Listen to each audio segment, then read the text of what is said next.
Praise the Lord dear brothers and sisters, सभी का हम स्वागत करते हैं मसीह यीशु के सुंदर और प्यारे नाम से। आज का इस बाइबल स्टडी के सभा में जो हमारे साथ आज भाई विपुल जी हैं, फिलहाल दुबई में है, पर वहाँ से हमें प्रभु का वचन जो है संसार में कहीं भी हो वहाँ से प्रभु का वचन हमारे तक पहुँचा सकते हैं। और कई सारे माध्यम है उसमें आज हम भाई विपुल से सुनेंगे। और जो भी आज जुड़े हैं और जितने जुड़ने वाले हैं सभी के लिए एक बड़ा आशीष का कारण जरूर होगा, क्योंकि प्रभु का वचन जो हम भाई से हमेशा जो सुनते हैं, अक्सर सुनते हैं, जो प्रकाश हमें उसमें से मिलता है हमारे मन को ज्योतिर्मय कर देती है ना। और कई सारे प्रश्नों का उत्तर और कई सारे शंका अगर हो तो सारी बातों को दूर कर देती है। तो आइए आज भी हम प्रभु की ओर देखते हैं और उनका वचन सुनने के लिए और भाई विपुल को भी धन्यवाद और जितने जुड़े सभी को धन्यवाद करते हुए एक प्रार्थना करते हुए हम आगे बढ़ेंगे। आइए। धन्यवाद पिता परमेश्वर, प्यारे परमेश्वर, हम आपको धन्यवाद करते हैं और सारा आदर और सम्मान और महिमा आपको देते हुए पिता परमेश्वर हम इस सभा को आगे करते हैं। पिता परमेश्वर, हम धन्यवाद करते हैं कि आपका जो योजना है, आपका जो मनसा है अपने बच्चों के लिए, वो सबसे उत्तम होता है। और हम जितने हम मांग सकते हैं प्रार्थना के द्वारा या वित्त के द्वारा या कल्पनाओं के द्वारा, सोच विचार के द्वारा, जितने हम सोच सकते हैं या मांग सकते हैं उससे अधिक आप हम लोगों के लिए करते हैं पिता, क्योंकि आपका सामर्थ्य हमारे भीतर कार्य कर रहा है। और हम धन्यवाद करते हैं आज का समय भी जो आज हम सुनने वाले हैं, हर एक वचन जो भाई विपुल के मुंह से निकलेगा हम पूरा उम्मीद करते हैं वो आपकी ओर से आया हुआ वचन है। और वो सारे वचन हमारे जीवन को जो है जैसे पहला है वैसे नहीं रखेगा, हमारे जीवन में वो परिवर्तन, वो जो बदलाव है, जो जो चेंजेस जो आना है, जो नयापन आना है, वो सब कुछ लेकर आएगा। हम उम्मीद करते हैं और विश्वास करते हैं। धन्यवाद पिता परमेश्वर, जुड़े हुए हर एक भाई बहनों को आशीषित करने के लिए और आगे की हर एक बातों को, हर एक कार्यों को आपके हाथों में समर्पित करते हुए हम आगे बढ़ते हैं। आपका एकलौता पुत्र यीशु मसीह के नाम से इस प्रार्थना को करते हुए, आमीन। प्रेज गॉड, आमीन, praise God. So over to brother Vipul Barkhara. Hallelujah, praise Jesus. सारे भाई बहनों को प्रेज द लॉर्ड, प्रभु की महिमा हो। और अच्छा लग रहा है सभी को, एकदम आनंदित होते हुए प्रभु में, और सभी का चेहरा ज्योतिमय से चमका हुआ, शारीरिक लाइट से नहीं, मतलब फिजिकल लाइट से नहीं, लेकिन ज्योतिमय, प्रभु की ज्योतिमय से चमका हुआ चेहरा देखने को मिलता है। इसके लिए हम धन्यवाद देते हैं और आशा करता हूँ सब जन विश्वास में अवश्य बढ़ते होंगे। और काफी समय से ब्रदर गॉडविन की teaching, prayer in speaking in tongues, वो सुनकर आपके जीवन में पूरा बदलाव आया होगा, क्योंकि बहुत सारे भेद की बातें ब्रदर गॉडविन ने उसमें बताई है। और हमें दूसरों की बात सुन के बंद नहीं करना है अन्य भाषा में बात करना। हमें वचन के जरिए जो हमने सीखा वही हमें अपनाना चाहिए। तो praise God brother Godwin for the wonderful teaching that you gave, amen. And आज हम प्रभु के विषय में ही सीखेंगे, और वो भी साल्वेशन के बारे में हम सीखेंगे आज, कि किस प्रकार मतलब परमेश्वर ओल्ड टेस्टामेंट से न्यू टेस्टामेंट हमें साल्वेशन की बातें करता है, उद्धार की, और फिर किस प्रकार हमारे जीवन में वो उद्धार हमें प्राप्त होता है, जैसे आत्मा में, प्राण में और शरीर में। तो हम देखेंगे, वचन में हम जाएंगे सीधे। भजन संहिता अध्याय 68, भजन संहिता अध्याय 68 वचन 19 और 20 पढ़ेंगे। साम्स 68।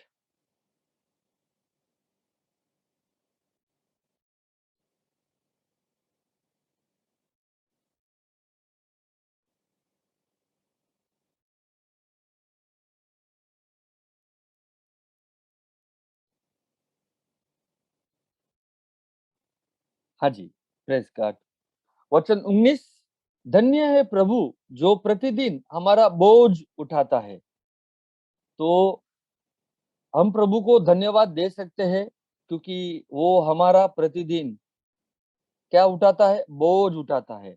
और इंग्लिश में हमें ऐसा बताया जाता है कि blessed be the Lord who daily loaded us with benefit, मतलब वो हमें प्रतिदिन हमें कुछ ना कुछ लाभ से वो हमें भरता रहता है, क्योंकि वही हमारा उद्धारकर्ता परमेश्वर है। हालेलुया।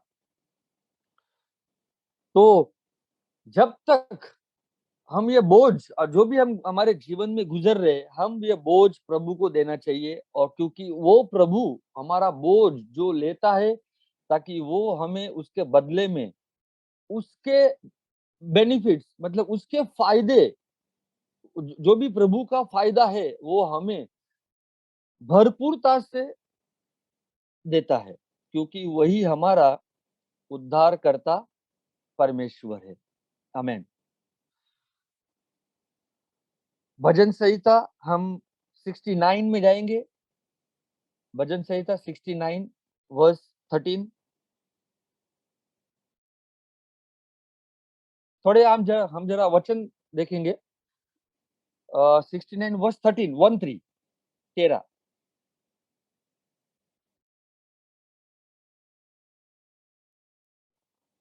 परंतु हे यहोवा, मेरी प्रार्थना तो तेरी प्रसन्नता के समय में हो रही है। हे परमेश्वर, अपनी करुणा की बहुतायत से और बचाने की अपनी सच्ची प्रतिज्ञा के अनुसार मेरी सुन ले। लिखा है, परंतु हे यहोवा, मेरी प्रार्थना तो तेरी प्रसन्नता के समय में हो रही है। हे परमेश्वर, अपनी करुणा की बहुतायत से और बचाने की अपनी सच्ची प्रतिज्ञा के अनुसार मेरी सुन ले। तो हम देखते हैं कि ऐसा ही वचन हमें दूसरा करिन्थियों अध्याय 6 में भी मिलता है। जरा हम पढ़ेंगे दूसरा करिन्थियों अध्याय 6 वचन 1, 2, 3।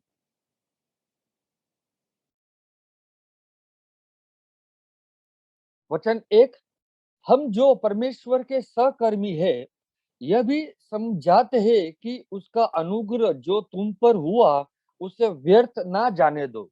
तो जब परमेश्वर का अनुग्रह हम पर आता है तो हम उसे व्यर्थ ना जाने दे, क्योंकि आगे वचन 2,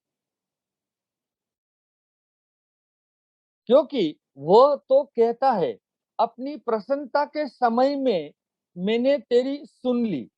हालांकि ये वही वचन जो हमने भजन संहिता में ये पढ़ा, और पौलुस वहां से उठाता है और करिन्थियों में बताते कि हम परमेश्वर के सहकर्मी है, वी आर को वर्कर्स विद गॉड, मतलब हम परमेश्वर के साथ काम करते हैं, और जो अनुग्रह हमें मिला है वो अनुग्रह साथ में काम करने का वो हम व्यर्थ ना जाने दे।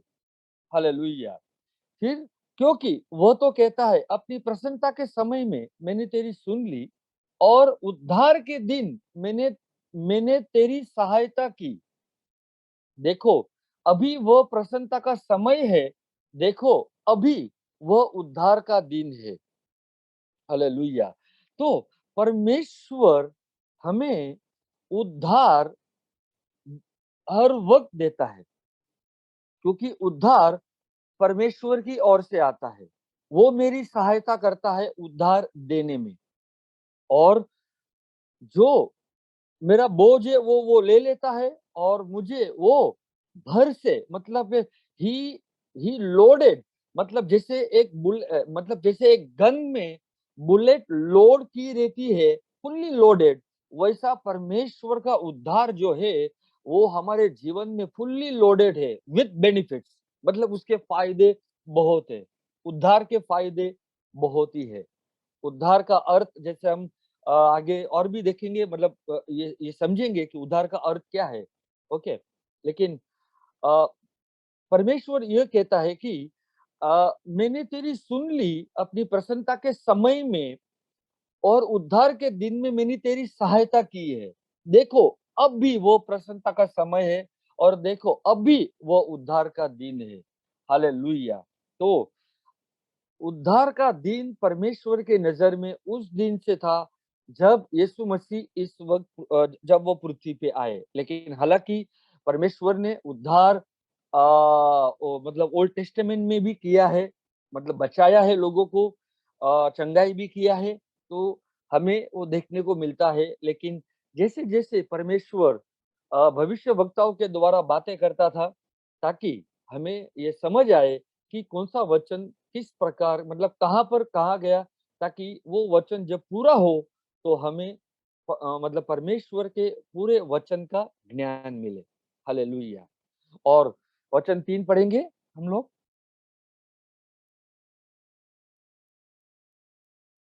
हम किसी बात में ठोकर खाने का कोई भी अवसर नहीं देते, ताकि हमारी सेवा पर कोई दोष ना आए।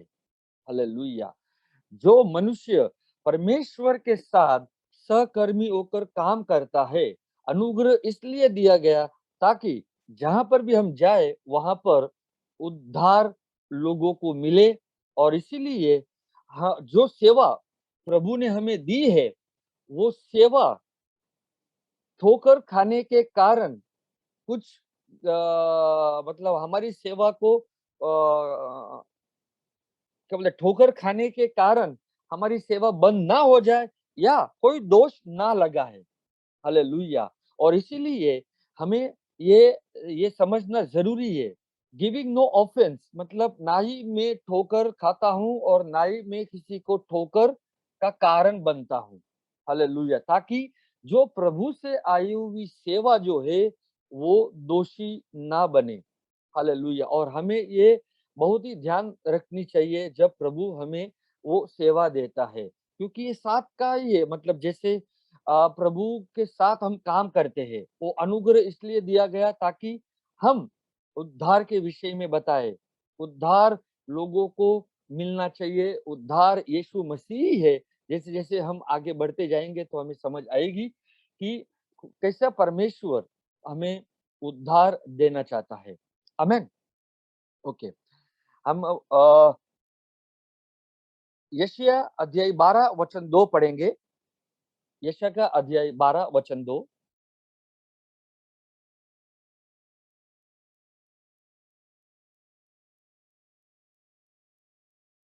परमेश्वर मेरा उद्धार है, मैं भरोसा रखूंगा और ना थरथराऊंगा, क्योंकि प्रभु यहोवा मेरा बल और मेरा भजन का विषय है और वह मेरा उद्धार करता हो गया है। हालेलुया! तो मेरा उद्धार कौन है? हालांकि जब यीशु जाकियुस को मिलता है, तो यीशु जाकियुस को कहता है, आज उद्धार तेरे घर पे आया है।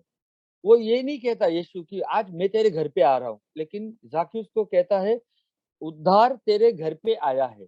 तो तो यहाँ पर जब यीशु कहता है उद्धार अपने आप को, तो हम ये यशायाह में यहाँ पर स्वयं परमेश्वर कहता है कि परमेश्वर ही उद्धार है। हालेलुया! और इसलिए यशायाह भविष्यवक्ता कहता है परमेश्वर ही मेरा उद्धार है, मैं भरोसा रखूंगा किस पर? उस परमेश्वर के ऊपर जो मुझे उद्धार देता है और ना थरथराऊंगा, क्योंकि प्रभु यहोवा मेरा बल है और मेरे भजन का विषय है। तो हमारे पास दूसरा कोई भी विषय नहीं होना चाहिए, हमारे पास एक ही विषय होना चाहिए, शुरू से अंत तक एक ही विषय के बारे में कहा गया है और वो है यीशु मसीह का विषय। हालेलुया! और हमारे पास भी एक ही विषय है, यीशु मसीह का विषय। आमेन। और वो मेरा उद्धारकर्ता हो गया है। आमेन। भजन संहिता 74:12 पढ़ेंगे। भजन संहिता 74 वर्स 12।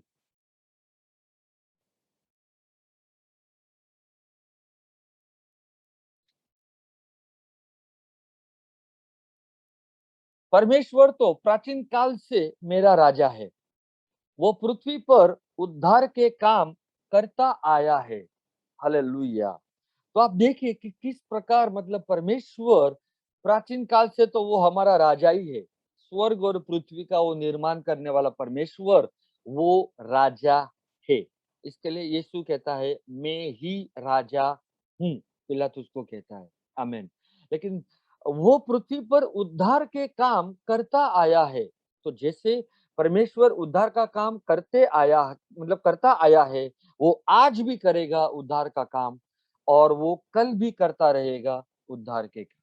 हालेलुया! क्योंकि परमेश्वर को लोगों को उद्धार देना है, हमारे अच्छे कामों से नहीं, या हम अच्छे दिखते इसके लिए नहीं, लेकिन परमेश्वर का अनुग्रह, परमेश्वर का प्रेम, परमेश्वर की दया हम पर आई, और इसलिए परमेश्वर हमें उद्धार देता है, और वो उद्धार एक वरदान है। उद्धार क्या है? हमें एक वरदान के रूप में दिया गया है। आमीन। और जब परमेश्वर ने वो उद्धार हमें दिया है एक वरदान के रूप में, तो परमेश्वर स्वयं वापस नहीं ले सकता। लेकिन हम स्वयं अगर यीशु मसीह को डिनाय करते या रिजेक्ट करते हैं या नकारते हैं, तो वो हमें उद्धार नहीं मिल सकता। हालेलुया! तो ये बात हमें बहुत ही समझने की बात है। यीशु मसीह को हमें हमारे जीवन में कभी भी नकारना नहीं है, रिजेक्ट नहीं करना है। आमीन। ओके, वचनों में थोड़ा और आगे जाएंगे। यशायाह का अध्याय 25 वचन 8 और 9 पढ़ेंगे। यशायाह का अध्याय 25 वचन 8। वो मृत्यु को सदा के लिए नाश करेगा, और प्रभु यहोवा सबों के मुख पर से आंसू पोंछ डालेगा, और अपनी प्रजा की नामधराई सारी पृथ्वी पर से दूर करेगा, क्योंकि यहोवा ने ऐसा ही कहा है। हालेलुया! क्या अगर हमने नया नियम अगर पढ़ा होगा, तो ये वचन हमें कहाँ पर लिखाई पड़ता है, वो हमें हर वक्त ढूंढते रहना है। ध्यान में रखिए, ये वचन जो हमें जो अभी हमने पढ़ा, फिर से मैं पढ़ता हूँ। वो मृत्यु को सदा के लिए नाश करेगा। तो ये किसके विषय में है? ये यीशु मसीह के विषय में लिखा गया है। ये उसकी भविष्यवाणी है।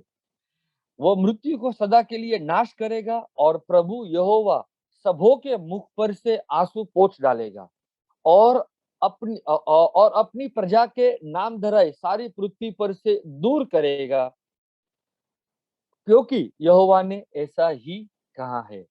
हालेलुया! तो हम देखेंगे कि ये दोनों वचन जो है हमको नए करार में पहला कोरिन्थियों अध्याय 15 वचन 54 में मिलता है। 54 फर्स्ट कोरिन्थियंस चैप्टर 15 वर्स 54।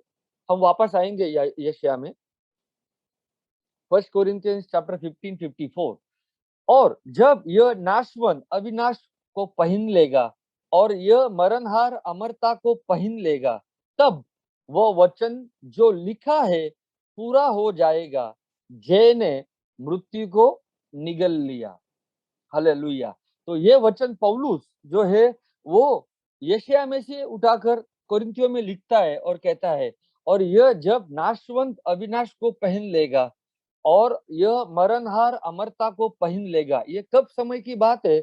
जब यीशु मसीह आएंगे, तब की बात है। हम वहां पर डिटेल में नहीं जाएंगे, लेकिन मैं थोड़ा बताना चाहूंगा कि ये नाशवंत अविनाश को पहन लेगा। मतलब यीशु मसीह जब आएंगे, तो जो मरे हुए लोगों को वो प्रभु है ना, वो साथ में लेके आएंगे, और जो नाश हुए लोग जो थे, उनको अविनाशी जब वो पहन लेंगे, और ये मरणहार अमर अमरता को पहन लेगा। मरणहार का अर्थ है हमारा शरीर जो है वो मर सकता है अभी, लेकिन जब यीशु मसीह आएंगे, उनको साथ, जो मरे हुए को साथ में लेकर आता है, तो नाशवंत पहले जो है वो अविनाश को पहन लेंगे। मतलब वे अविनाशी शरीर पाएंगे, और जो है ये मरणहार, जो मतलब हम मर सकते हैं, अमरता को पहन लेंगे। मतलब नहीं मरने वाले शरीर, जो यीशु मसीह का शरीर है, इस वक्त महिमा का शरीर है,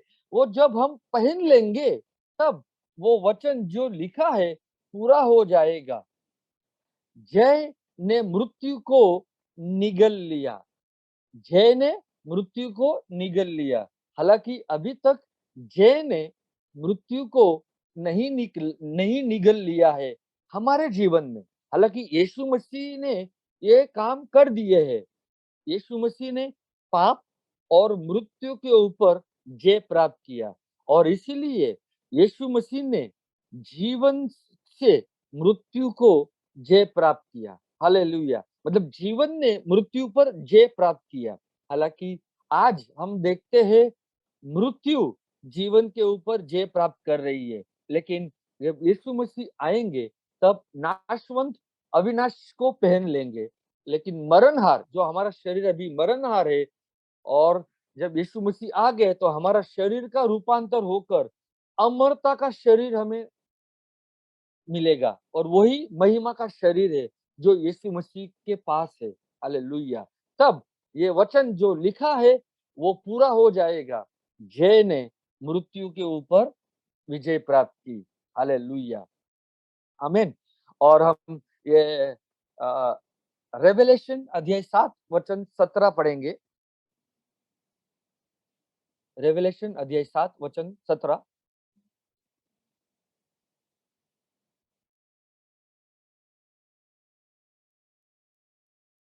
क्योंकि मेमरा जो सिंहासन के बीच में है उनकी रखवाली करेगा और उन्हें जीवन रूपी जल के सोतों के पास ले जाया करेगा और परमेश्वर उनकी आंखों से सब आंसू पोंछ डालेगा।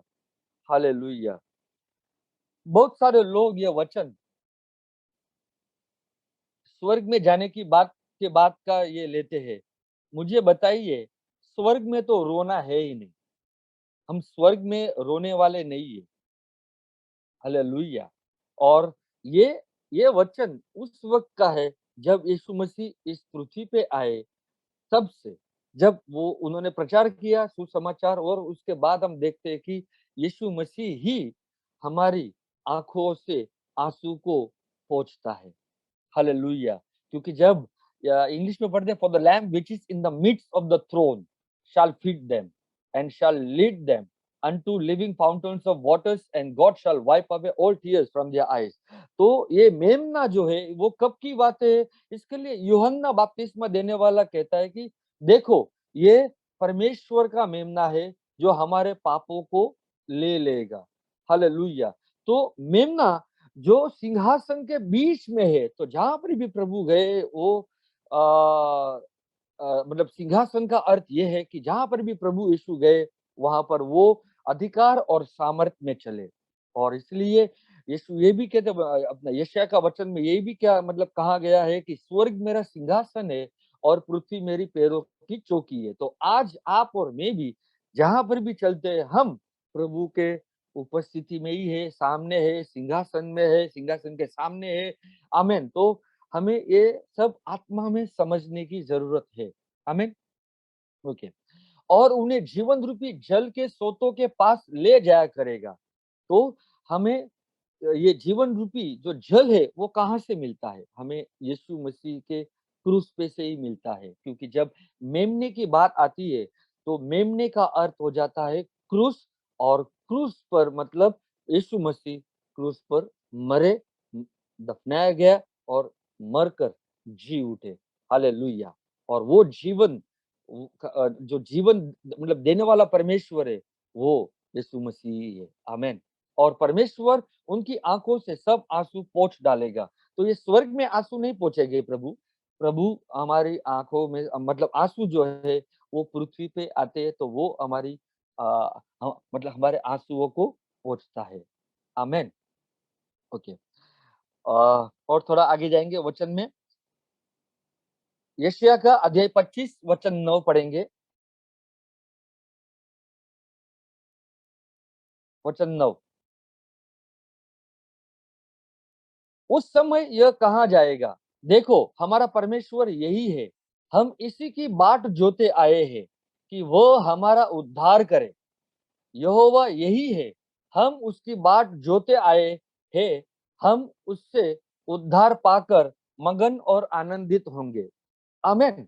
तो देखिए किस प्रकार जो भविष्य वक्ता यशायाह कहता है कि हम मतलब देखो हमारा परमेश्वर यही है, हम इसी की बाट जोते आए हैं।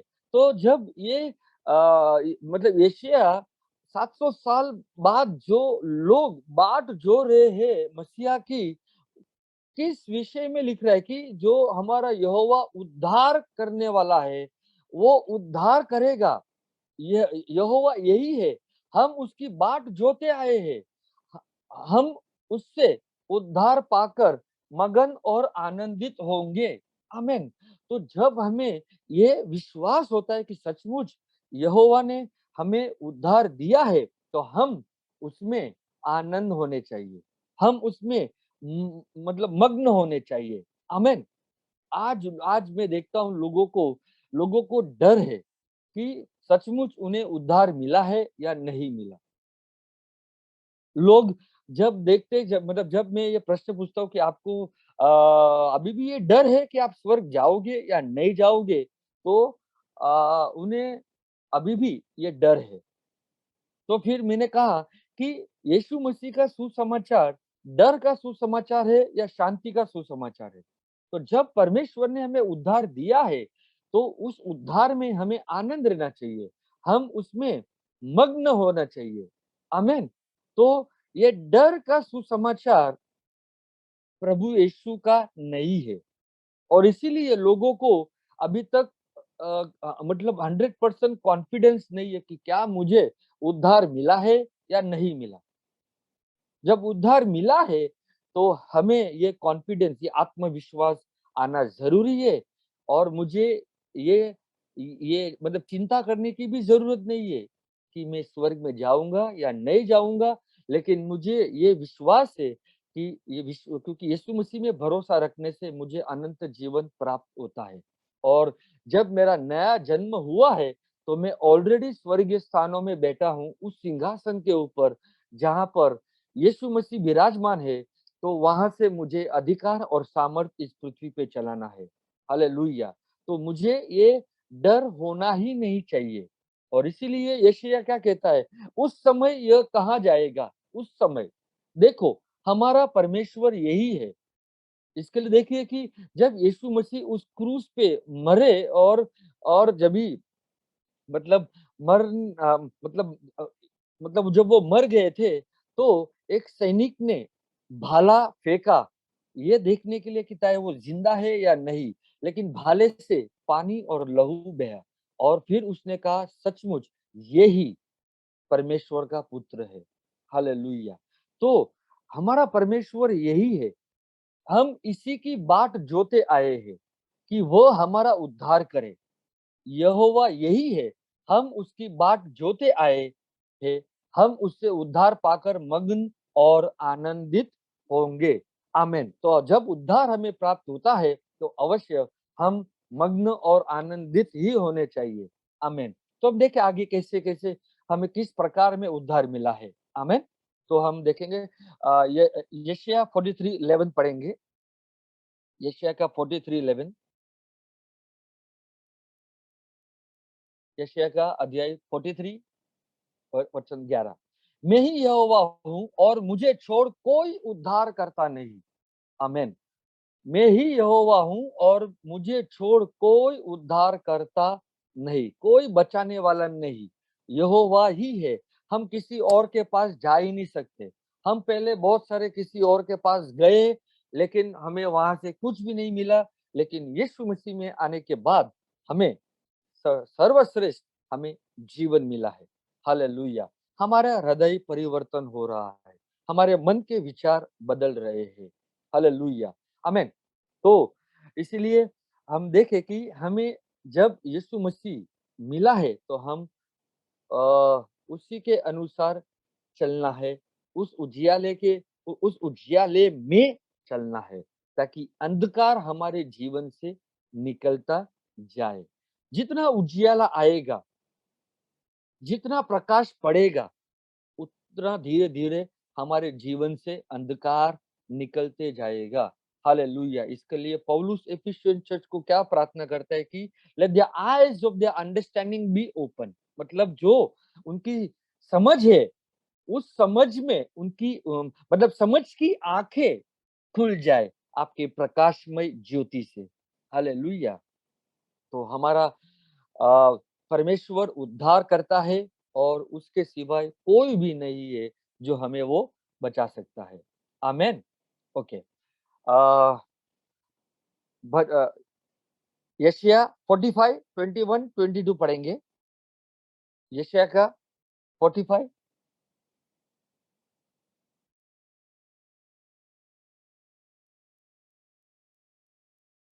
तुम प्रचार करो और उनको लाओ। हाँ, वे आपस में सम्मति करें। किसने प्राचीन काल से यह प्रकट किया? किसने प्राचीन काल में इसकी सूचना पहले ही से ही दी? क्या मैं यहोवा ही ने क्या मैं यहोवा ही ने यह नहीं किया? इसलिए मुझे छोड़ कोई और दूसरा परमेश्वर नहीं है। धर्मी और उद्धारकर्ता परमेश्वर मुझे छोड़ और कोई नहीं है। हालेलुया। तो देखिए हम कैसे कि प्राचीन काल से, आदि से, शुरू से ही परमेश्वर ही है जो उद्धार देता है। आमेन। वचन 22 पढ़ेंगे। हे पृथ्वी के दूर दूर के देश के रहने वालों, तुम मेरी ओर फिरो और उद्धार पाओ। हालेलुया। क्योंकि मैं ही परमेश्वर हूं और दूसरा कोई और नहीं है। तो आप देखिए किस प्रकार हर एक नबियों ने ये सुसमाचार सुना है कि परमेश्वर की ओर फिरो, परमेश्वर की ओर फिरो, पश्चाताप करो, मन फिराओ। लेकिन वो यहूदी लोग नहीं या फिर रहे थे परमेश्वर की ओर। हालांकि थोड़े विश्वास किए और बहुत सारे लोग विश्वास नहीं किए। आमेन। लेकिन जब सुसमाचार अन्य जातियों के ऊपर आया, तब प्रभु कहता है कि अन्य जाति के लोग मेरी आवाज को सुनेंगे और वे उद्धार पाएंगे। और इसलिए कि हमें ये सुसमाचार प्रचार करना है, चाहे कोई भी हो हमारे जीवन में। इसके लिए हे पृथ्वी के दूर दूर के देश के रहने वालों, तुम मेरी ओर फिरो और उद्धार पाओ। तो हमें परमेश्वर की ओर फिरना है, मतलब मन के विचार बदलना है। इसके लिए नए करार में, नए नियम में, कैसे यीशु ने, यूहन्ना बपतिस्मा देने वाले ने और सारे शिष्य लोग ने भी यही प्रचार किया कि मन फिराओ, परमेश्वर की ओर फिरो, मन के विचार बदलो, मार्गों को बदलो और उद्धार पाओ और परमेश्वर के राज्य में जीवन पाओ, अनंत काल का जीवन पाओ। हालेलुया। लेकिन वे अनंत जीवन के योग्य नहीं ठहरे। कौन? यहूदी। इसीलिए सुसमाचार अन्य जातियों के पास पहुंचा। हालेलुया। तो हे पृथ्वी के दूर दूर के देश के रहने वालों, तुम मेरी ओर फिरो और उद्धार पाओ, क्योंकि मैं ही परमेश्वर हूं और दूसरा कोई और नहीं है। आमेन। ओके। अभी हम पढ़ेंगे प्रेरित अध्याय 4 वचन 12। प्रेरितों के काम अध्याय 4 वचन 12।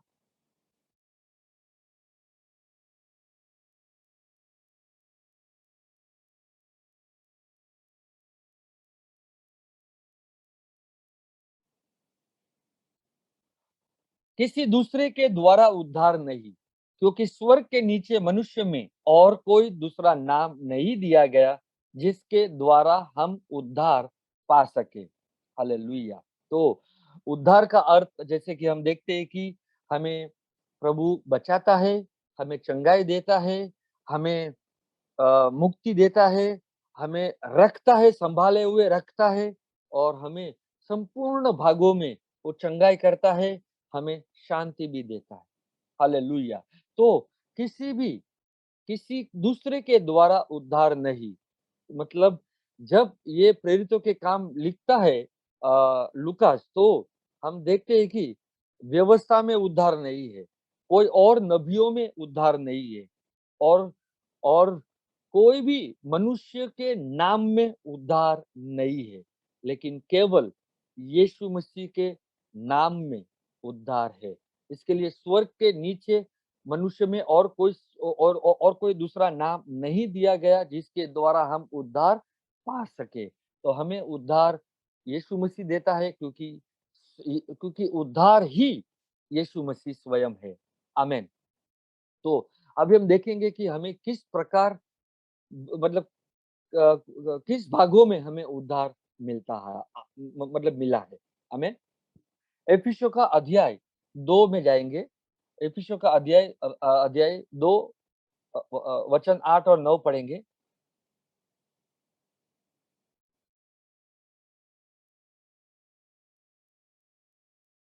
क्योंकि विश्वास के द्वारा अनुग्रह ही से तुम्हारा उद्धार हुआ है। तो हमें उद्धार चाहिए, हालांकि शुरुआत परमेश्वर की ओर से हुई और उसने हमें यह वरदान दिया है। उसने ये नहीं कहा पहले तुम साफ सुथरे हो जाओ, पहले तुम अच्छे हो जाओ, पहले तुम ये बन जाओ, तो पहले तुम ये, लेकिन परमेश्वर ने चुना है, परमेश्वर ने प्रेम किया है, उसकी करुणा, उसकी दया, उसका अनुग्रह हम पर आया, इसके लिए उसने हमें क्या दिया है? उद्धार दिया है, और वो है एक वरदान के रूप में। आमेन। और किस प्रकार हुआ है हमारा उद्धार? क्योंकि विश्वास के द्वारा अनुग्रह ही से तुम्हारा उद्धार हुआ है। तो विश्वास और अनुग्रह, ये दो चीज परमेश्वर की ओर से आई, और इसके लिए उसने तुम्हें क्या दिया है? तुम्हारा उद्धार हुआ है। आमेन। और यह तुम्हारी ओर से नहीं, वरना परमेश्वर का दान है। तो विश्वास, अनुग्रह और उद्धार, ये सब जो है वो परमेश्वर का क्या है? दान है। आमेन। ओके। वचन 9, और ना कर्मों के कारण ऐसा ना हो कि कोई घमंड करे। हालेलुया। और ना कर्मों के कारण, ना हमारे कामों के कारण। इसलिए कोई मनुष्य अगर बड़ाई मारता है, तो हमें ये समझना जरूरी है कि हमें बड़ाई नहीं मारनी है, हमें घमंड बिल्कुल नहीं करना है। हमारे जीवन में कोई ना कोई व्यक्ति आया, लेकिन हम उस व्यक्ति के ऊपर विश्वास नहीं रख सकते अगर उसकी शिक्षण सही नहीं है। मतलब अगर सही है तो हम विश्वास रख सकते हैं, लेकिन अगर उनके शिक्षण सही नहीं है तो हम ग्रहण नहीं कर सकते। इसलिए हमें ये समझना जरूरी है। हालेलुया। तो और ना कर्मों के कारण ऐसा ना हो कि कोई घमंड करे। इसके लिए हम, जब हम भी किसी और के जीवन में जाएंगे, तो हमें ये भी घमंड नहीं करना है कि देखो मैं सुसमाचार लाया, मैंने उसको यीशु के बारे में बताया, और फिर वे कहीं और चले गए। ये हमारा काम नहीं है सोचने का। हमारा काम यही है, हम प्रचार करें, हम परमेश्वर का राज्य का सुसमाचार, यीशु मसीह का सुसमाचार एक बीज के जैसा दे, ताकि दूसरा आकर उसके ऊपर पानी डाले, और लेकिन परमेश्वर उस बीज को बढ़ोतरी देता है। आमेन। तो हमें कोई भी मनुष्य को परमेश्वर का स्थान नहीं देना है, भले वो हमारे जीवन में कोई सुसमाचार लाया, क्योंकि कोई भी वो जगह नहीं ले सकता। यीशु मसीह का जगह कोई भी नहीं लेना चाहिए हमारे जीवन में। आमेन। इसके लिए, और ना कर्मों के कारण ऐसा ना हो कि कोई घमंड करे। आमेन। तो इसमें घमंड की बात है ही नहीं, कोई बढ़ाई ना मारे, क्योंकि जो सुसमाचार किसी और के जीवन में आया, वही यीशु मसीह का सुसमाचार हमारे जीवन में भी आया, और इसलिए हमने ग्रहण किया, ताकि हमें अनुग्रह ही से ही, विश्वास के द्वारा ही हमारा क्या हुआ है? उद्धार हुआ है। आमेन। ओके। एफिसियों का ही अध्याय 2 वचन 5 और 6 पढ़े।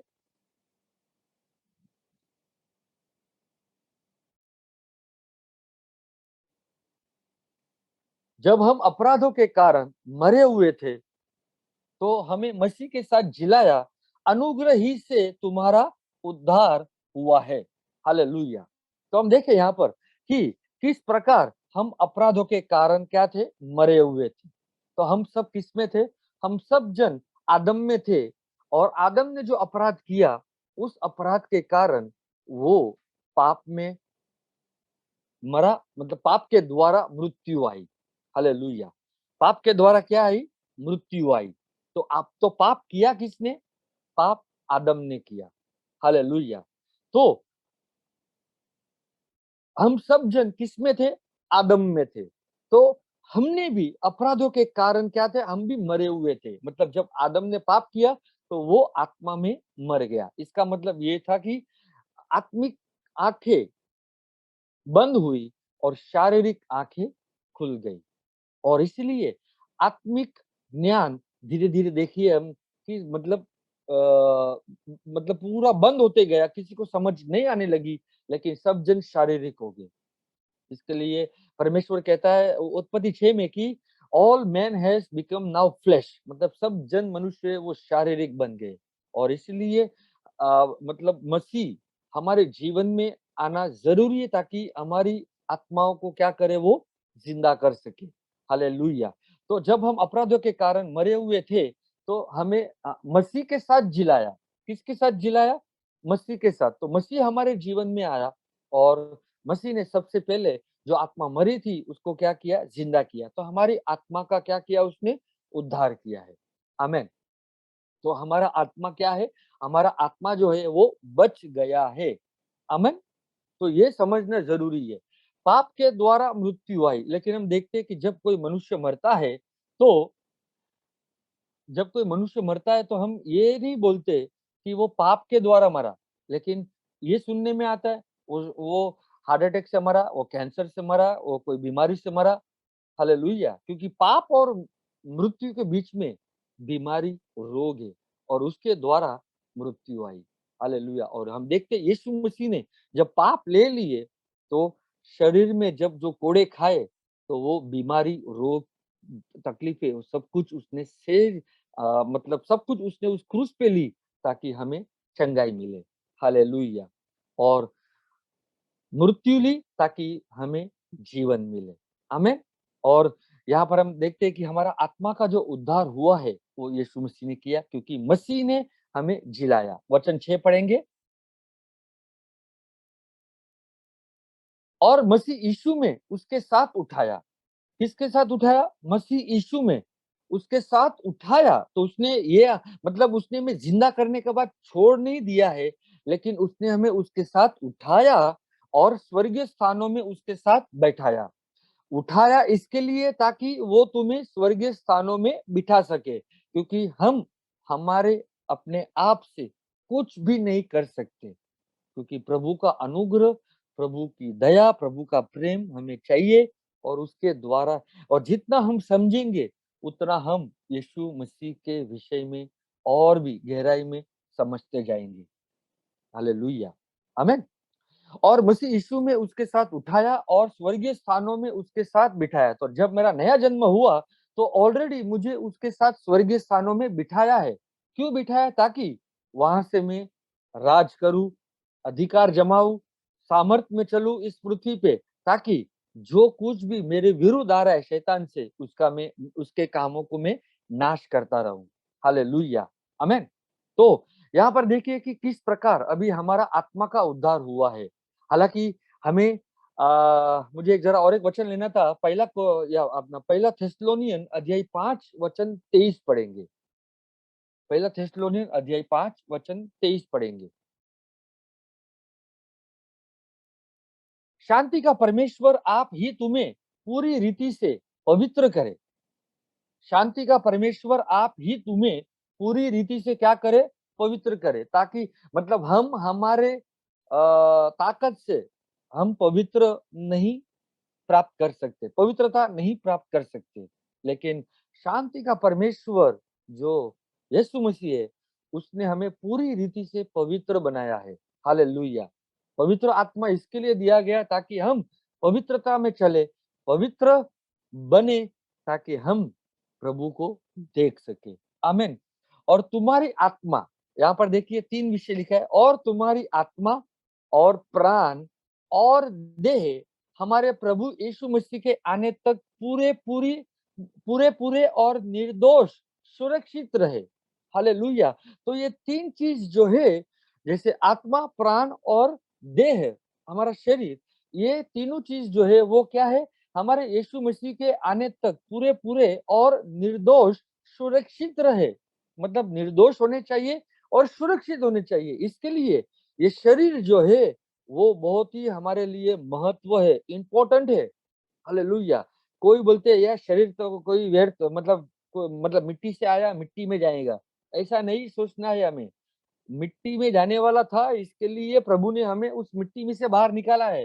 हालेलुया। और मतलब हम गरीब थे आत्मा में, लेकिन प्रभु ने उसका आत्मा देकर हमें और भी मतलब उच्च स्थानों में बिठाया है।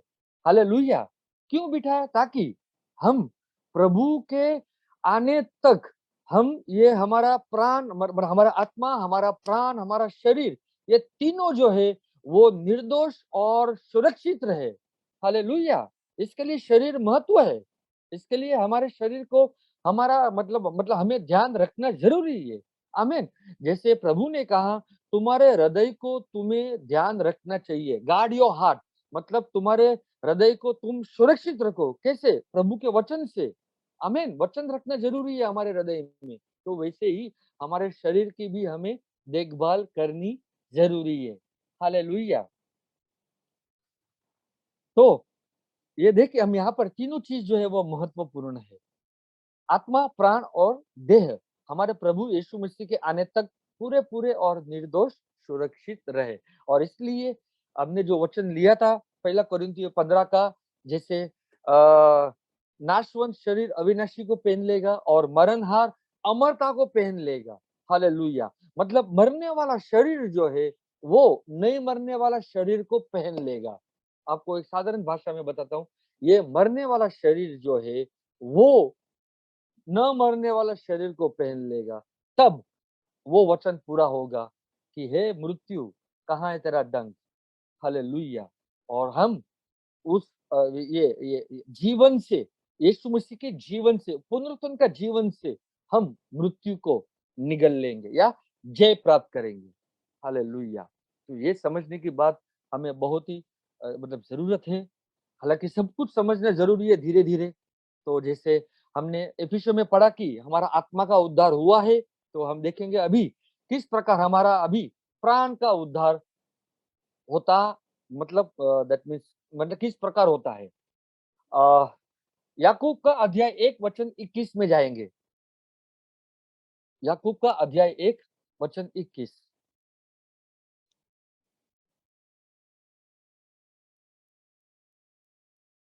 याकूब का अध्याय 1 वचन 21। इसलिए सारी मलिनता और बैरभाव की बढ़ती को दूर करके, तो हालांकि हमें ये दोनों चीज दूर करना है। हालेलुया। और ये प्रभु के वचन से ही हम दूर कर सकते हैं। हालांकि प्रभु हमारी सहायता करता है। आमीन। इसलिए सारी मलिनता और बैरभाव की बढ़ती को दूर करके उस वचन को नम्रता से ग्रहण कर लो, जो हृदय में बोया गया है और जो तुम्हारे प्राणों का उद्धार कर सकता है। हालेलुया। हालांकि अभी तक मेरा प्राण का उद्धार नहीं हुआ है, लेकिन जो वचन आता है प्रभु के आत्मा से, वो वचन नम्रता से ग्रहण कर लो। नम्रता से। ओह! मेरे को ये सब मालूम है। ऐसा नहीं, मुझे नम्र होकर प्रभु के वचन को ग्रहण करना है। हालेलुया। भले मुझे उस समय समझ में नहीं आया, लेकिन प्रभु मुझे वो समझदारी देगा, लेकिन वो ग्रहण करना ज़रूरी है। और इसलिए आज बहुत सारे लोग जो है, बहुत सारे जो शिक्षाओं को ग्रहण नहीं करते। अब जैसे कि ब्रदर गॉडविन ने इतना 5 शिक्षण अन्य मतलब स्पीकिंग मतलब अन्य भाषा में बात करने का ये सिखाया, तो बहुत सारे जो मतलब दूसरे जगहों पे वो मानते ही नहीं है कि नहीं, अभी अन्य भाषा जिब्रिश है। ये जब जब वचन की समझ नहीं है, तो वो सुनने वाले नहीं है। और इसीलिए हमें हमारे मतलब हमें हमारा हृदय खुला रखना है आत्मा के लिए, मतलब पवित्र आत्मा के लिए, शैतान की आत्मा के लिए नहीं। हाँ, ये तो बोलेगा मतलब ब्रदर ने बोला हमारा हृदय आत्मा के लिए खुला रखना चाहिए, लेकिन इसके लिए स्पेसिफाई कर रहा हूँ, पवित्र आत्मा के लिए। आमीन। ताकि उसका वचन जब आता है तो नम्रता से हमें ग्रहण कर ले और हमारे हृदय में बोया गया। हमारे हृदय में क्या है? हमारे हृदय में बोया गया और तुम्हारे प्राणों का उद्धार कर सकता है। मतलब जब हृदय में बोया गया है, तो शैतान को ये अधिकार मत दो कि वो वचन जो बोया गया है वो आकर छीन ले जाए। हालेलुया। हमें समझने की जरूरत है। और अभी जैसे कि बहुत सारे लोग अभी जैसे कि हमने आज ही एक वचन पढ़ा जो यशायाह 25 और पहला कोरिन्थियों 15 का, जब हमने ये जोड़कर देखा कि किस प्रकार मतलब यीशु मसीह ने मतलब जीवन से मृत्यु के ऊपर जय प्राप्त किया है। तो हमें ये समझना ज़रूरी है कि जब यीशु मसीह आएँगे तब वो वचन पूरा होगा। तब हम भी मतलब समझो अगर यीशु मसीह हमारे मतलब हमारे वंश में आ रहा है, तो हम वो वचन को पूरा कर सकते हैं। क्योंकि जो जो शरीर मरने वाला है, हम उसके ऊपर न मरने वाला शरीर पहन लेंगे। हमारा रूपांतर होगा, महिमा का शरीर अंदरूनी से होगा, हालेलुया! और ऐसा होगा अद्भुत कार्य, वो ना तो हम सोच सकते हैं, ना तो समझ सकते हैं। आमीन।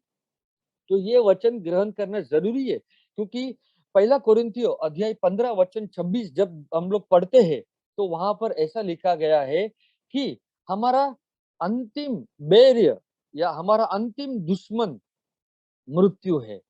हालेलुया! हमारा अंतिम दुश्मन कौन है? हमारा सबसे अंतिम बैरी जो नष्ट किया जाएगा, वो क्या? वो कौन है? वो मृत्यु है। हालेलुया!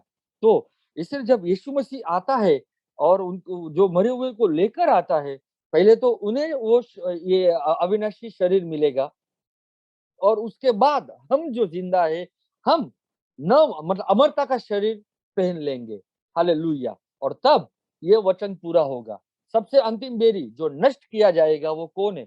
मृत्यु है। आज लोग मर रहे हैं, लेकिन जब यीशु मसीह आ गए, हमने अमरता का शरीर पहन लिया, महिमा का शरीर पहन लिया, तब हम भी उस मृत्यु को नाश कर ले पाएंगे।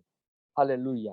तो ये तीनों चीज बहुत ही महत्व है, आत्मा, प्राण और शरीर। और जैसे आत्मा का उद्धार हुआ है, तो अभी प्राण का उद्धार किस प्रकार होता है कि जब आप आत्मा से आया हुआ वचन नम्रता से ग्रहण करोगे, वही तुम्हारे प्राणों का उद्धार करेगा। किया नहीं है, लेकिन करेगा। आमीन।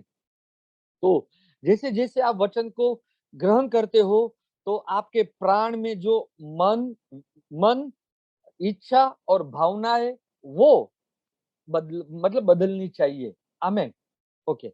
हम देखें अभी रोमियो का अध्याय 12 वचन 2 पढ़ेंगे। हालाँकि वो आज काफ़ी महीनों से हम उस वचन के ऊपर मनन चिंतन कर रहे हैं।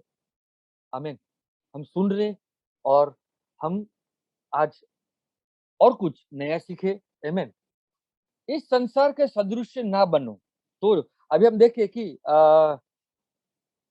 प्राण के अंदर 3 भाग है। प्राण के अंदर 3 भाग है। तुम्हारा माइंड मतलब मन, तुम्हारी इच्छा और तुम्हारा मतलब और तुम्हारी भावनाएँ, माइंड, विल एंड इमोशन। तो ये प्राण के अंदर जो माइंड है, मन है, वो बदलना ज़रूरी है। जो मन नहीं बदलेगा, तो परमेश्वर का सामर्थ्य काम नहीं करेगा। परमेश्वर का सामर्थ्य हमारे शरीर में काम नहीं करेगा। इसके लिए वचन 1 में रोमियो का 12:1 में लिखा है कि तुम तुम्हारे शरीर को समर्पित करो परमेश्वर को। इसलिए हे भाइयों, मैं तुमसे परमेश्वर की दया स्मरण दिलाकर विनती करता हूँ कि अपने शरीरों को जीवित और पवित्र और परमेश्वर को भावता हुआ बलिदान करके चढ़ाओ। तो परमेश्वर को आज कोई चीजों में इंटरेस्ट नहीं है, केवल परमेश्वर को वो तुम्हारे शरीर में इंटरेस्ट है, ताकि तुम अपना शरीर परमेश्वर को एक जिंदा बलिदान दो, ताकि परमेश्वर जीवते शरीर में जीवता वचन या जीवित आत्मा आ सके।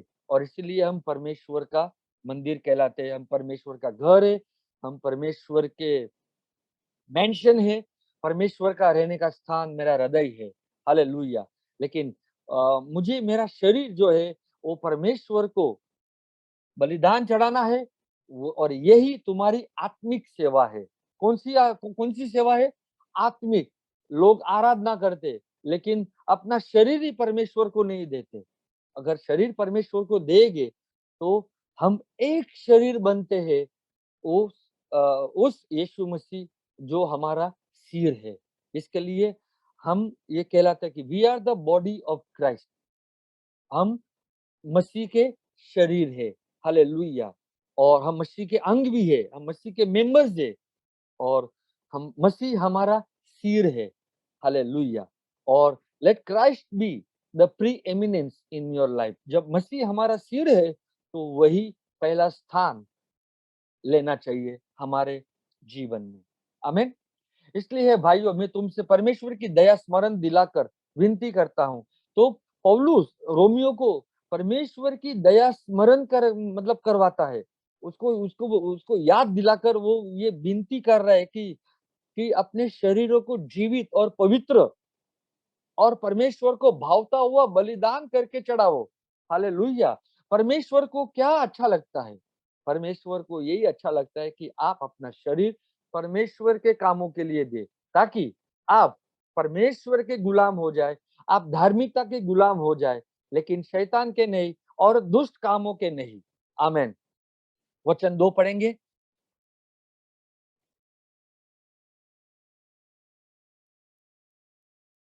इस संसार के सदृश ना बनो। मतलब उस समय कौन सा संसार था? मूसा का व्यवस्था। तो इस संसार का अर्थ है उस समय का मूसा का व्यवस्था, Mosaic age, Mosaic law. Hallelujah. समझ में आ रहा है आप लोगों को?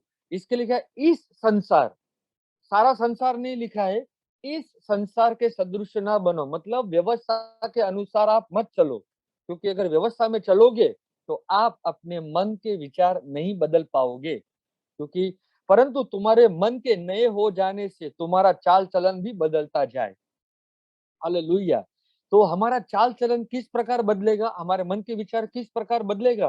प्रभु के वचन से, मूसा की व्यवस्था से नहीं। जब मूसा की व्यवस्था में अगर चल रहे हो तो हमें विश्वास की भी जरूरत नहीं है। हमें कोई भी मसीह के वचन की जरूरत नहीं है। हालांकि हमें मसीह की भी जरूरत नहीं है, अगर मुझे मूसा की व्यवस्था के अनुसार चलना है तो। हालेलुया। लेकिन जब हमें ये समझ आती है कि उस एक बलिदान से, यीशु मसीह का एक ही बलिदान से, उस क्रूस पर जो वो खुद चढ़ा, वो परमेश्वर का मेमना उस क्रूस पे मरा, तो वो एक ही बलिदान से जब हम स्वीकारते हैं उस बलिदान को, तो हम भी पाप के ऊपर विजय प्राप्त करते हैं, पाप को शरीर में नष्ट कर देते हैं। हालेलुया। आमेन।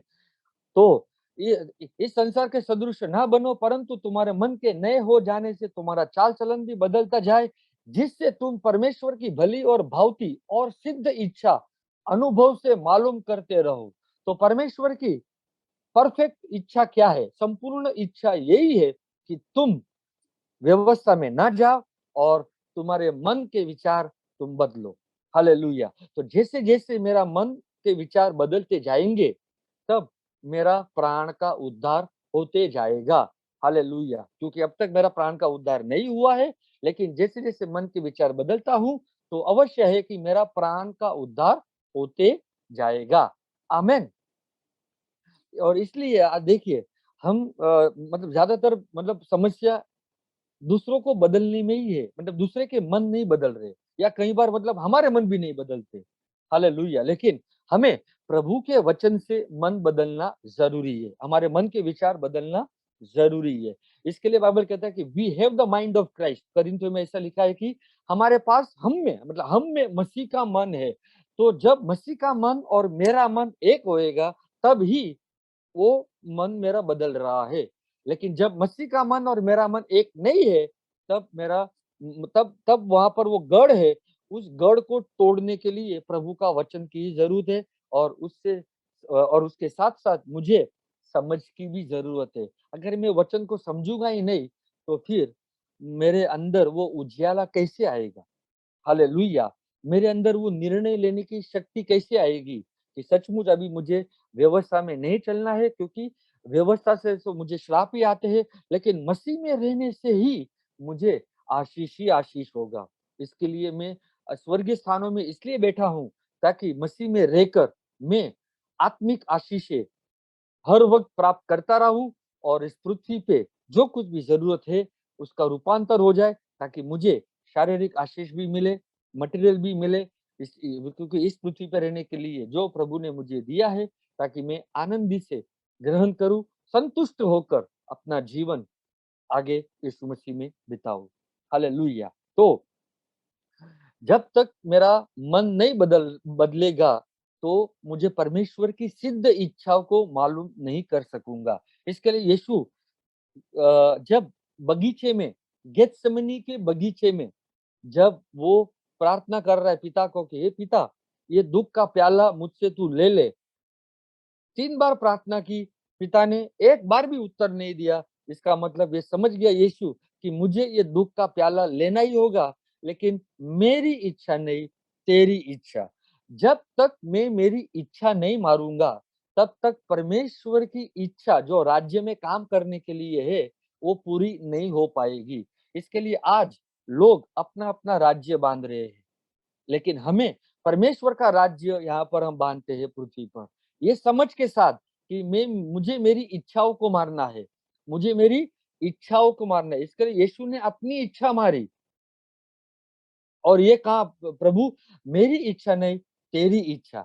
परमेश्वर के राज्य के लिए काम करना है तो मुझे सबसे पहले अपनी इच्छाओं को मारना है और मुझे मूसा की व्यवस्था से बाहर आना ही मतलब इम्पोर्टेंट है, ज़रूरी है। नहीं तो हम उस राज्य में सही तरीके से काम नहीं कर पाएँगे। आमीन? ओके। तो यहाँ पर हमने देखा कि किस प्रकार हमारा मन बदलेगा मतलब प्रभु के वचन से। तो हमारा मन बदलना ज़रूरी है। इच्छा मेरी नहीं लेकिन पिता की इच्छा हमारे जीवन में पूर्ण हो और भावनाएँ मतलब इमोशंस जो परमेश्वर ने हमें भावनाएँ दी है, वो आनंद मनाने के लिए दी गई है। लेकिन कोई नेगेटिव इमोशन के साथ आए तो हमें सावधानी बरतनी चाहिए। यीशु मसीह को भी भावनाएँ थी, इसके लिए वो बगीचे में उसने लहू बहाया, पसीने की जगह पे उसने लहू बहाया। मतलब इतना प्रेशर प्रभु के ऊपर था कि मुझे इस क्रूस पे जाना है, चढ़ना है, लोग मारेंगे, लेकिन मुझे पिता की इच्छा पूर्ण करनी है लोगों के लिए। चाहे लोग माने या ना माने, अपने लोग और अन्य जाति के लोग भी प्रभु के मन में थे। आमीन। तो ये सब कुछ हमें ये समझना ज़रूरी है। भावनाएँ प्रभु ने जो हमें दी है, वो हमें एन्जॉय करने के लिए दी है। लेकिन कोई नेगेटिव नकारात्मक भावनाएँ हमारे जीवन में लाकर कोई फ़ायदा उठाना चाहता है, तो हमें समझना ज़रूरी है कि हम नकारात्मक भावनाओं में ना पड़े, लेकिन हम भावनाओं के ऊपर निर्णय ना लें। हम वचन के ऊपर निर्णय लें। हालेलुया! क्योंकि यीशु मसीह ने अपनी भावनाओं को मारी, जैसे वो पसीने की जगह पर उन्होंने उन्होंने लहू क्या बोलते हैं पसीने की जगह पर उन्होंने लहू बहाया ताकि ये समझ में आए कि उन्होंने उस भावनाओं के ऊपर जय प्राप्त किया। तो हमें भी भावनाओं के ऊपर जय प्राप्त करना है। हालेलुया! आमीन। वचन वचन है। वचन बदल नहीं सकता। लेकिन वचन के द्वारा हमारी शिक्षण बदलनी चाहिए, लेकिन आज उल्टा हो रहा है। लोग उनके शिक्षणों के द्वारा या हमारी शिक्षणों के द्वारा वचन को बदलना चाहते हैं, ऐसा हो ही नहीं सकता। आमीन। और इसीलिए हमें जो मसीह का मन दिया गया है ताकि हम एक मन होकर, एक साथ होकर, एक मन में हम प्रभु की कलीसिया होकर प्रभु का काम पूरा करें इस पृथ्वी पे। उस राज्य का सुसमाचार प्रचार करें, ताकि हम जहाँ पर भी जाए पवित्र आत्मा का सुगंध फैलाए। आमीन। व्यवस्था में कोई सुगंध नहीं आएगा। व्यवस्था में सिर्फ खाली हमें न्याय आएगा, हमें दोषी ठहरा जाएगा, हमें मृत्यु दी जाएगी। लेकिन जब पवित्र आत्मा आता है, तो वो हमें जीवन देता है और हम उस सुगंधमय जीवन से आगे बढ़ते जाएँ। जहाँ पर भी हम जाए, हम वो उसकी सुगंध को फैलाए। जैसे सुसमाचार को फैलाता है तो हम सुगंध को फैलाए। हालेलुया! तो हमें ये एहसास होए कि सचमुच प्रभु का उपस्थिति, पवित्र आत्मा का उपस्थिति मौजूद है। आमीन। पहला पत्रस अध्याय 1 में जाएँगे। पहला पत्रस अध्याय 1 वचन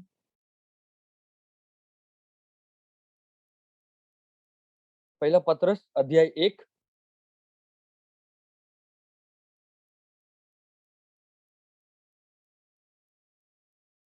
पत्रस का पहला पत्र अध्याय 1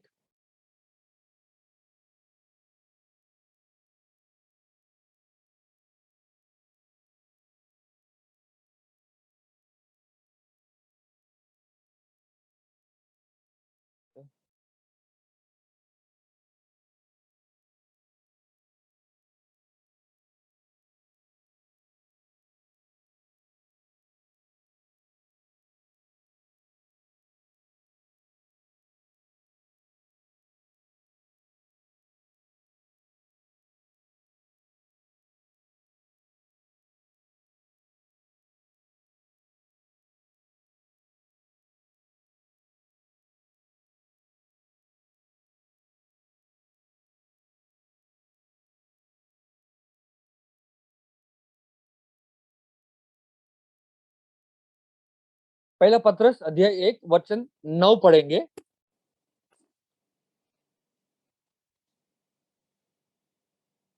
पहला पत्रस अध्याय 1 वचन 9 पढ़ेंगे। और अपने विश्वास का प्रतिफल अर्थात आत्माओं का उद्धार प्राप्त करते हो। देखिए, अभी इंग्लिश में सोल्स को यहाँ पे हिंदी में आत्मा लिख दिया है। तो यहाँ पर हमें समझना जरूरी है, जब हम हिंदी पढ़ते हैं तो कई जगहों पे सोल मतलब प्राण लिखना चाहिए, तो वहां पर आत्मा लिखी है। लेकिन इंग्लिश में लिखता है कि receiving the end of your faith. लेकिन जब आपका विश्वास का अंत होगा, तब आपका प्राणों का उद्धार होगा। हालेलुया। ठीक है, receiving the end of your faith, even the salvation of your souls. मतलब जो प्राण का उद्धार होना चाहिए, हमें प्राण का इसके लिए हम हमारे मन के विचार कैसे बदलते हैं? विश्वास के द्वारा।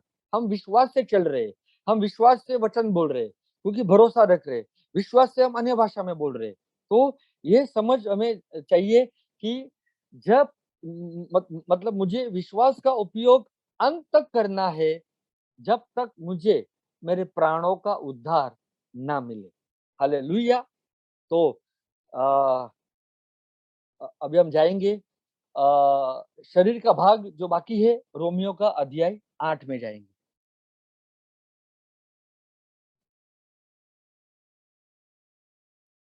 रोमियो का अध्याय 8 वचन 19 से पढ़ेंगे।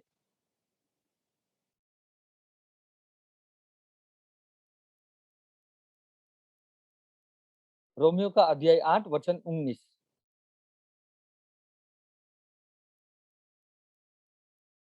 क्योंकि सृष्टि बड़ी आशा भरी दृष्टि से परमेश्वर के पुत्र के प्रकट होने की बाट जो रही है।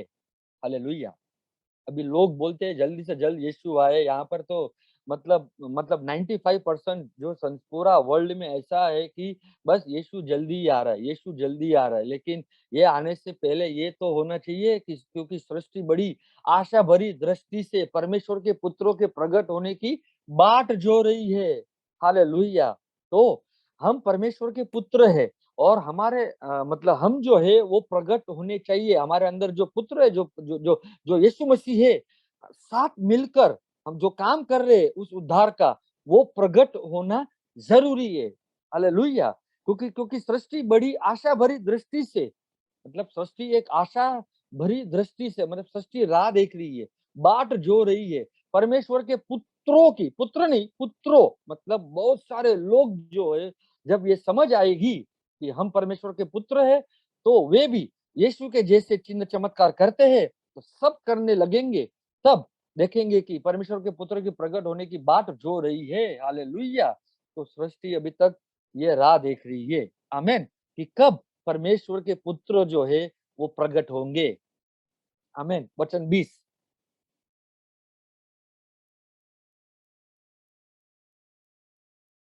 क्योंकि सृष्टि अपनी इच्छा से नहीं, पर अधीन करने वाले की ओर से व्यर्थ के अधीन इस आशा से की गई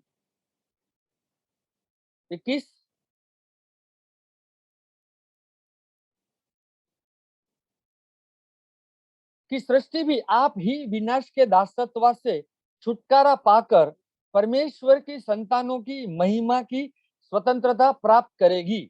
हालेलुया। तो कैसे? देखिए, किस सृष्टि भी आप ही विनाश के दासत्व से, मतलब आप देखिए कि सृष्टि को अभी तक छुटकारा नहीं मिला है। अभी तक सृष्टि अभी भी दासत्व में है। हालेलुया। और ये सृष्टि को छुटकारा कौन देगा? परमेश्वर के पुत्र जब प्रकट होंगे तब। हालेलुया। क्योंकि यहाँ पर आगे लिखा है परमेश्वर के संतानों की महिमा की स्वतंत्रता प्राप्त करेगी। हालेलुया। तो हमें ये महिमा का शरीर अभी तक मिला नहीं है। आमीन। तो जब यीशु मसीह आएंगे, महिमा का शरीर मिलेगा, तब हम देखेंगे कि यार ये सृष्टि जो है अभी भी विनाश के दासत्व में थी, तब उसे भी छुटकारा मिलेगा, क्योंकि परमेश्वर के पुत्र जो है वो क्या होंगे? प्रकट होंगे। हालेलुया। आमीन। वचन 22।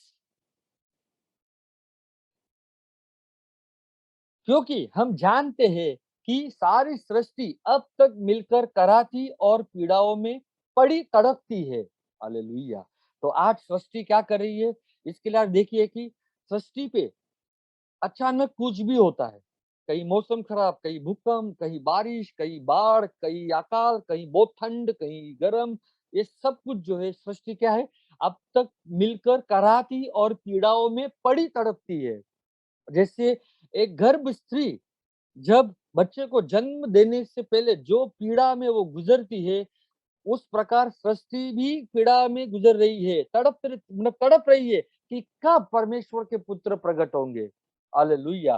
कब परमेश्वर के पुत्रों को महिमा का शरीर मिलकर ये सृष्टि को दासत्व से छुटकारा मिलेगा। हालेलुया! तो ये सब कुछ कब होगा? तब जब परमेश्वर के पुत्र प्रकट होने शुरू होंगे। जैसे-जैसे ज्ञान बढ़ते जाएगा, वैसे-वैसे हम देखते आगे कि वैसे वे भी पृथ्वी पर चिन्ह चमत्कार करते जाएंगे। आमीन। वचन 23 पढ़ेंगे। और केवल वही नहीं, पर हम भी, जिनके पास आत्मा का पहला फल है, आप ही अपने में कराते हैं। हालांकि बहुत सारे लोग ये उनके उनके जीवन में नहीं हो रहा है। हालांकि हम देखिए, और केवल वही नहीं, मतलब केवल सृष्टि ही नहीं, पर हम भी, बहुत सारे लोग तो स्वर्ग में जाने की राह देख रहे हैं, लेकिन ये समझ नहीं है इसके लिए। जब समझ आएगी, तब हम भी ये समझ पाएंगे कि हम भी, जिनके पास आत्मा का पहला फल है, तो हमारे पास पवित्र आत्मा का फल है। हालेलुया! और वो है मसीह। आमीन। पवित्र आत्मा का फल क्या है? मसीह, आत्मा। Praise God, Christ. आप ही अपने में कराते हैं और लेपालक होने की, अर्थात अपने देह के छुटकारे की बाट जोते हैं। हालेलुया! तो हम भी इस देह में छुटकारे की बाट जो रहे हैं। अभी तक मेरे देह को, मेरे शरीर को छुटकारा नहीं मिला है, लेकिन जब परमेश्वर के पुत्र प्रकट होंगे, तब सृष्टि भी, मतलब सृष्टि को भी छुटकारा मिलेगा और हमारा देह भी जो है वो क्या होगा, वो भी बदल जाएगा। हमारे देह को भी छुटकारा मिलेगा, क्योंकि हमारा देह अभी क्या है, हमारा देह जो है वो मर सकता है, लेकिन जब मसीह आता है तो क्या होगा, हमारा देह जो है मरने वाला, वो बदल कर ना मरने वाला देह हो जाएगा और फिर ये सृष्टि को भी हम ही छुड़ाएंगे दासत्व से। हालेलुया! क्योंकि the creation is in bondage. इसके लिए करप्शन है इस पृथ्वी पर। इसके लिए करप्शन, जैसे अब देखिए कि खाने पीने में, जैसे मतलब बहुत सारी चीजों में करप्शन हमें मिलता है, तो वो सब अभी तक सृष्टि पे है। लेकिन जब परमेश्वर के पुत्र प्रकट होंगे, पुत्रों के प्रकट होने की बाट जोरी, जब जब फुल्ली प्रकट हो जाएंगे, तब हमारा शरीर भी क्या होगा, बदल जाएगा। हालेलुया! क्योंकि ये लिखा है, हम फिर से पढ़ेंगे। और केवल वही नहीं, मतलब सृष्टि ही नहीं, पर हम भी, जिनके पास आत्मा का पहला फल है, तो हमारे पास आत्मा का पहला फल है, आप ही अपने में कराते हैं और ले पालक होने की, मतलब अभी तक हम एडॉप्शन मतलब हुए नहीं, लेकिन जब हो जाएंगे, फुल्ली फुल्ली हो जाएंगे, अर्थात अपने देह के छुटकारे की बाट जोते हैं। हालेलुया! ले पालक का अर्थ, जैसे कि जैसे कोई कपल को, वो अर्थ नहीं है, लेकिन मैं बोल रहा हूँ, जब मतलब संसार में ऐसा उसका अर्थ बताते हैं। जब कोई कपल को बच्चा नहीं मतलब होता है, तो वे अडॉप्ट करना चाहते हैं। वे ले पालक, मतलब कहीं पर, कहीं संस्था से वो बच्चा लेना चाहते हैं। तो वो गया गुजरा बच्चा या फालतू बच्चा वो नहीं लेंगे, लेकिन कोई अच्छा बच्चा लेंगे। हालेलुया! लेकिन हमारे परमेश्वर की नज़र में ऐसा नहीं है। हमारे परमेश्वर की दया, करुणा, प्रेम से उसने हमें चुना है, तो वो हमें वो अच्छा ही चुनता है। हालेलुया! और इसीलिए हम क्या बोलते हैं, मतलब परमेश्वर संसार में मूर्ख लोगों को इसके लिए सुनता है, मतलब चुनता है, ताकि जो दिमाग वाले हैं वो वो फुलिश गिना जाए, वो मूर्ख गिना जाए। Hallelujah! God choose the foolish things to shame the wise. मतलब जो अपने आप को बुद्धि समझते हैं, लेकिन परमेश्वर मूर्ख लोगों को चुनता है। हालेलुया! इसके लिए ये अभी तक हुआ नहीं है, हमारा देह का छुटकारा नहीं हुआ है, लेकिन जैसे यीशु मसीह आएँगे, प्लस परमेश्वर के पुत्र को प्रकट होगा, तब एक साथ ये घटना हुई होगी, तब हम भी सृष्टि को भी दासत्व से छुटकारा दे सकते हैं। हालेलुया। हालांकि हमें उद्धार मिला है, लेकिन उद्धार मिलने के बाद शिष्य बनना जरूरी है। शिष्य बनते बनते हम परमेश्वर के पुत्र की समझ पे ये पहचान होती है। जब परमेश्वर चुनता है, उसका आत्मा देता है, तब हम परमेश्वर के पुत्र तो कहलाते हैं, लेकिन फिर भी हम परमेश्वर के बच्चे हैं। हालेलुया। उस बच्चे में से पुत्र बनना जरूरी है। पुत्र का अर्थ है मैच्योरिटी आना, परफेक्शन में आना, मतलब परिपक्वता में आना, परिपूर्णता में आना। तो इसीलिए मसीह मतलब परमेश्वर की यही उद्देश्य है कि वो हमें मसीह के जैसे बनाए। तब ये जब रूपांतर हो जाएगा, जीवन जो है वो मृत्यु के ऊपर जय प्राप्त कर लेगी, तब परमेश्वर का जीवन जो है या यीशु मसीह का पुनरुत्थान का जीवन हमारे अंदर ही है, वो बदल कर मतलब वो एक बदलावट लाएगा। मरने वाला शरीर अमरता का शरीर पहन लेगा। हालेलुया। तो यीशु मसीह ने क्रूस पे से तीनों का उद्धार दे दिया है, आत्मा, प्राण और शरीर, क्योंकि वही हमारा उद्धार करता परमेश्वर है और उसके सिवा बचाने वाला कोई भी नहीं है। लेकिन जैसे जैसे समय बढ़ता जाएगा आगे, समझ आते जाएगी, वैसे मतलब परमेश्वर अपना भेद खोलते जाएगा और जो वहां पर लिखा है वचन में, वो अवश्य पूरा करेगा। यीशु के नाम में यीशु के नाम में अवश्य होगा। और मैं इस वक्त आपके लिए प्रार्थना करना चाहूंगा। स्वर्गीय पिता परमेश्वर, यीशु के नाम से धन्यवाद प्रभु, आपने हमें जो उद्धार का ये सुसमाचार दिया है, इसके लिए हम धन्यवाद देते हैं प्रभु। ये समझ दिए, और जिससे पौलुस ने कल सॉरी एफिसुस चर्च के लिए प्रार्थना की, मैं करता हूँ उन्हें बुद्धि का आत्मा, ज्ञान का आत्मा, समझ का आत्मा, प्रगटीकरण का आत्मा मिले, और ताकि उनकी समझदारी की आंखें खुल जाए और उजियाला आ जाए उनके हृदय में, और वे अ, हर भागों में उजियाला आ जाए और अंधकार पूरा निकल जाए यीशु के नाम से, और वे हर कामों में फलदायक बने। मैं धन्यवाद देता हूँ प्रभु आपके वचन के लिए और आपके आत्मा के लिए, ये समझ के लिए धन्यवाद प्रभु। और जो हमारा आत्मा का उद्धार हुआ है, हम धन्यवाद देते हैं। हमारा प्राणों का उद्धार होगा जैसे जैसे हमारे मन के विचार बदलेंगे, और जब विश्वास का अंत होगा, तब हमारे प्राणों का उद्धार हो जाएगा। और शरीर का उद्धार, देह का उद्धार नहीं हुआ है, और इसलिए हम हमने मतलब सृष्टि ये बाट जोड़ी है कि परमेश्वर के पुत्रों की प्रकट होने की, ताकि क्योंकि सृष्टि भी दासत्व के बंधनों में है, ताकि हम जब प्रकट होंगे तो हम भी सृष्टि को छुड़ा पाएंगे।